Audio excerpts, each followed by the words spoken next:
வசப்படுத்த முடியும் சொல்லி சில பேர் சொல்கிறாங்கல்ல, அது முஸ்லீம்களையும் சொல்கிறாங்க, முஸ்லீம் அல்லாத மக்கள்லையும் சொல்கிறாங்க. நிறைய பேர் இருக்கிறாங்க தமிழகத்திலேயே, இப்போ நிறைய பேர் இருக்கிறாங்க, உலக லெவலில் இருக்கிறாங்க. நம்ம தமிழ்நாட்டு லெவல்லையும் பார்த்தீங்கன்னா பல பேர் யூடியூப்பில் வந்து பேட்டி தராங்க. முஸ்லீம்கள், முஸ்லீம் அல்லாதவங்க, முஸ்லீமில் சில பெண்மணிகள், ஆண்கள், சில பாபாக்கள், அந்த பாபா, இந்த பாபா, சங்கிலி பாபா, அந்த நிறைய பேர் பேட்டி தராங்க. இவங்களாம் பேட்டி தரும்போது இந்த பேட்டிக்குள்ளே என்ன வரும்னா, அந்த பேட்டியாளர் கேட்பாங்க, நீங்கள் ஜின்னை வசப்படுத்தி வச்சிருக்கிறேன்னு சொல்லி சொல்கிறீங்கல்ல, ஏதாச்சும் ஒரு அற்புதத்தை இங்கே வந்து செஞ்சு காட்ட முடியுமா? இதெல்லாம் பேசி வச்சு பண்ணுறது, இது வந்து யதார்த்தமாக பண்ணுற விஷயம்லாம் ஒன்றும் இல்லை. ஆல்ரெடி முன்னாடி அவங்கள்ட்ட வந்து இந்த மாதிரி நாங்கள் இந்த சேனல்லேருந்து நாங்கள் பேசுகிறோம், இந்த மாதிரி விஷயம் கேட்க போகிறோம் இப்படிங்கிற விஷயம் முன்னாடி பேசிக்குவாங்க. அப்போ வந்து அப்படி பேட்டி காணும்போது நீங்கள் வந்து இந்த மாதிரி ஏதாச்சும் வந்து அடையாளம் காட்ட முடியுமா அப்படிங்கும்போது காட்டலாமே அப்படின்ட்டு ஒரு பெண்மணி சொல்கிறாங்க. ஒரு முஸ்லீம் பெண்மணி பேட்டியாளரை பார்த்து சொல்கிறாங்க, நீங்கள் ஏதாச்சும் நினச்சிக்க, உங்களுக்கு என்ன வேணும், ஃபஸ்ட்டு என்ன வேணும்னு கேட்குறாங்க.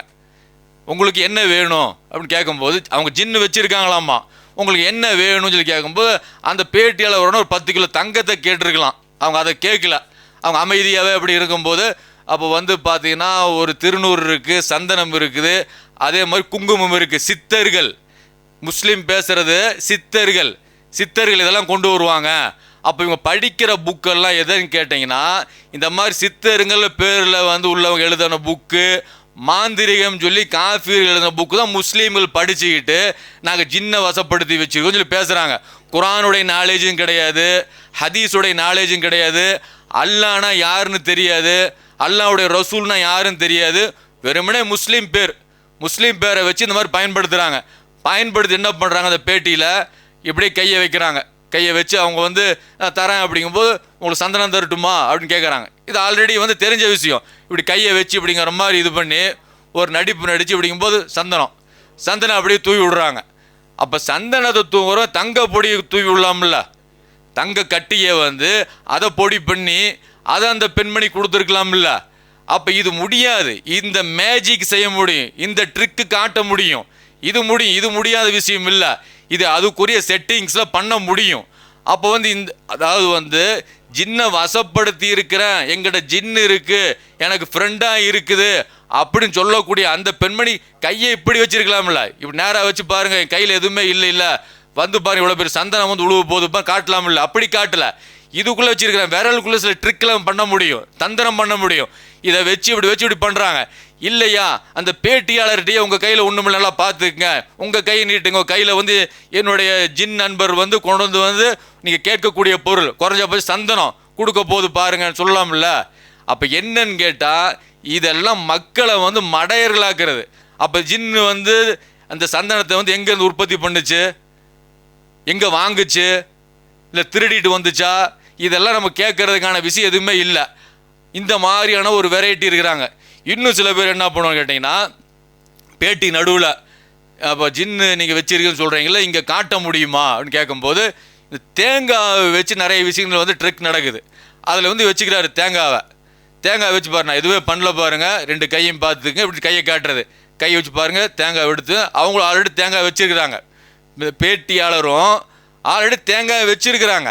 அப்போ எல்லாமே ஆல்ரெடி செட்டிங்ஸ் இதெல்லாம் அவங்களோட சேனலோட வியூஸ் அதிகரிக்கிறதுக்காகவும் இதெல்லாம் நிறைய நடக்குது.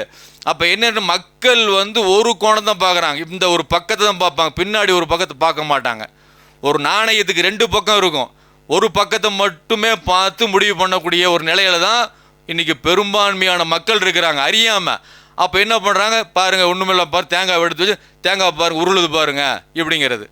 சரி, தேங்காய் உருளுது, சரி, தேங்காய் அப்படி உருண்டு வந்து கீழே விழுந்துருது, கீழே விழுந்த தேங்காவை மறுபடியும் எடுத்து வச்சு மறுபடியும் காட்டுறாரு. விழுந்த தேங்காவை அந்த ஜின்னை எடுத்து வச்சிருக்கலாம்ல, தேங்காய் அப்படி வச்சிருக்கிறாரு, அப்படி உருளுது, நிறைய வீடியோக்கெல்லாம் இருக்குது.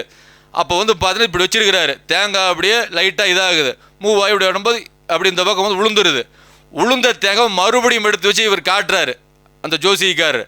அப்போ அந்த குறைஞ்ச போச்ச ஜின்னை எடுத்து தன்னுடைய கையில் வைக்க சொல்லியிருக்கலாம்ல, வைக்க சொல்ல மாட்டாங்க, இல்லை அதெல்லாம்.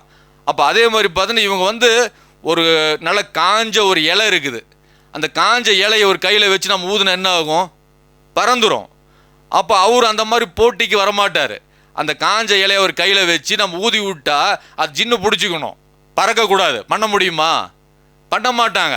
இல்லை அது குறைஞ்சபட்சம் அந்த பேட்டி நடக்குதுல்ல, அந்த பேட்டிக்கு வந்து கேமரா வந்து ஆன் பண்ணணும். ஜின்னு தான் வந்து அந்த கேமராவை ஆன் பண்ணி எடிட் பண்ணி எல்லாம் கொடுத்ததுன்னா இது வந்து ஒரு வகையில் வந்து இவங்க சொல்லக்கூடிய விஷயம் எல்லாமே போய் நடத்த முடியும். அதுக்காக நம்ம சொல்ல வரோம்.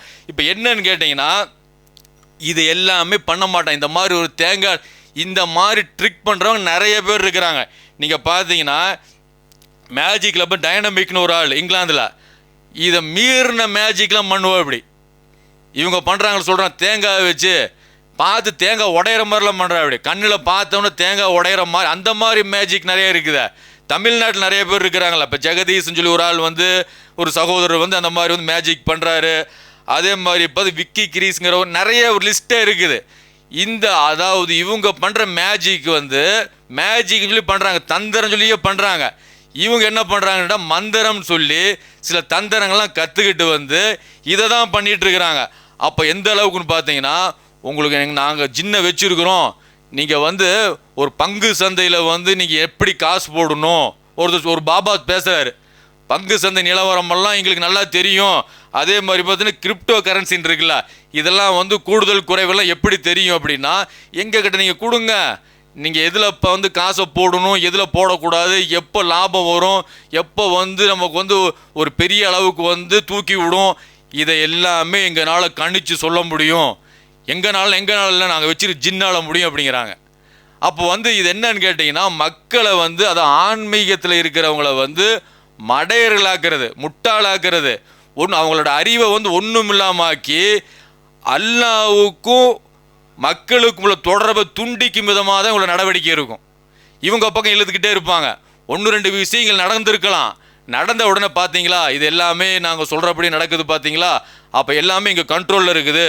ஒரு புதையல் இருக்குதா, அதை கண்டுபிடிக்க ஜின் இருக்குது, மகேந்திர ஜின் இருக்குது, அந்த ஜின் இருக்குன்னு சொல்லி இதுக்கு தகுந்த மாதிரி இது ஆரம்ப காலங்களில் பல நூற்றாண்டுகளாகவே வந்து இந்த மாதிரியான விஷயங்கள்லாம் இருக்குது.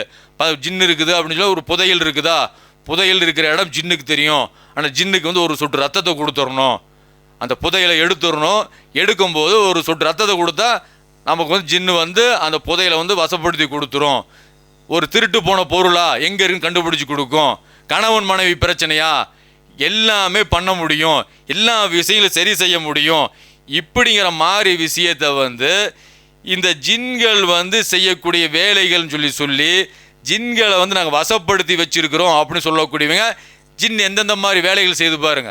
இவங்க சொல்கிறாங்களாம் திருநூறு குடிக்கிறதும், அதாவது ஒரு பெரிய அருவாளை எடுத்து இவங்க சொல்கிற பிறகு ஒரு பெரிய அருவாள் எடுத்து இந்த அருவாளில் என்ன பயன் தெரியுமா, எலுமிச்சம்பழம் அறுக்க முடியுங்க இப்படிங்கிற மாதிரி. எலுமிச்சம்பழத்தை அறுக்கிறதுக்கு அருவாள் தேவையில்லை, சின்ன பிளேடு இருந்தால் போதும், சின்ன கத்தி இருந்தால் போதும். அப்போ இவங்க எப்படி ஏமாத்துறாங்க பாருங்க. மிகப்பெரிய அளவுக்கு வந்து உள்ள ஒரு விஷயத்தை ஜின்களுக்கு ஆற்றல் வந்து மனித ஆற்றலோட சில இடங்களில் கூடுதலாக கொடுக்கப்பட்டிருக்கு. ஆனால் ஜின்களை விட மனிதனை தான் எல்லாம் மேன்மைப்படுத்தி இருக்கிறான், அது தனியான விஷயம். அப்போ ஆற்றல் விஷயத்தில் பார்க்கும்போது மனிதனை விட பல விஷயங்கள் ஆற்றல் கூட இருக்குது. அப்படி இருக்கும்போது நாங்கள் ஜின்களை வசப்படுத்தி வச்சுருக்கிறோம், நாங்கள் வந்து இப்படி பண்ணிடுவோம் அப்படி பண்ணிடுவோம், ஒரு ஏழையை வந்து பணக்காரன் ஆக்கிடுவோம், இப்படிங்கிற மாதிரி விஷயத்தை பேசும்போது இந்த மூடத்தனமான நம்பிக்கைகள் வச்சுருக்கிறாங்கல்ல, இவங்க எல்லாம் எதை வந்து சொல்கிறாங்க அப்படின்னா, இது வந்து ஆமாம் அவர்னால் அது முடியும் இப்படிங்கிற விஷயத்துக்கு வந்துடுறாங்க. அப்போ இதனால் ஜின்கள் வந்து வசப்படுத்தணும்னு சொல்லிட்டு இவங்க செய்கிற வேலைகள் எல்லாம் மோசடித்தனமான வேலை. இதை நம்ம தெரிஞ்சுக்கணும். அல்ஹம்துலில்லாஹி ரப்பில்